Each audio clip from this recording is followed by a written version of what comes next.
We all know food is made up of complex substances like carbohydrates, fats, and proteins. We can utilize these substances as such, so they are broken down into simpler substances.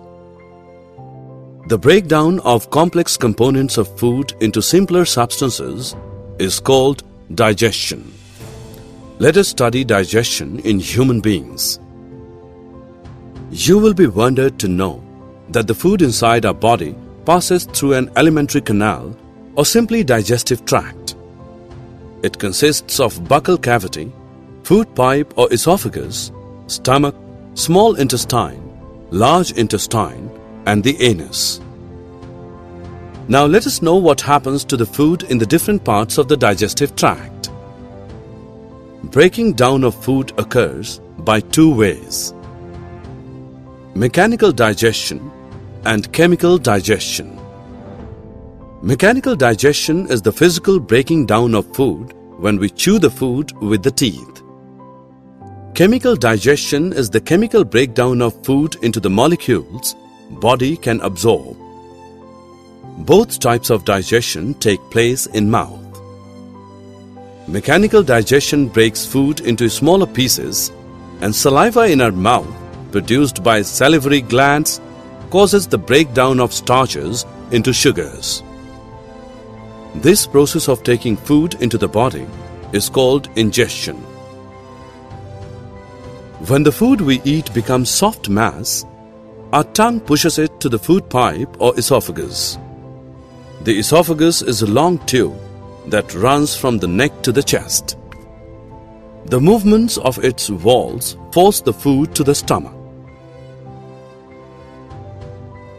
The stomach is the widest part of the alimentary canal. It is a thick-walled bag with a flattened U shape. Inside the stomach, food is churned and mixed with digestive juices, including hydrochloric acid. These chemicals break down the proteins into simpler substances. A lining of mucus protects our stomach from acids. After about 4 hours in the stomach, food changes to chyme and moves into the small intestine. The small intestine is the longest part of our digestive system. It is about 7.5 meters long and highly coiled in structure. It is the part where most of the nutrients of the food are absorbed. Liver and the pancreas also join the digestion. Liver secretes bile juice stored in a gallbladder and helps in the digestion of fats, whereas pancreatic juice breaks down proteins and carbohydrates. After that, partly digested food reaches the small intestine, and intestinal juice break down carbohydrates into simple sugars such as glucose, fats into fatty acids and glycerol, and proteins into amino acids, and completes the digestion of the food. Now the digested food passes into the bloodstream. We call this process absorption.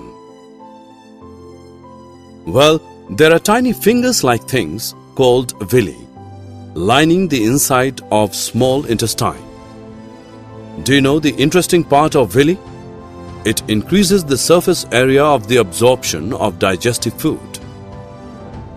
Then the absorbed substances are transported via the blood vessels to different organs of the body, where they are used to build complex substances such as proteins. This is called assimilation.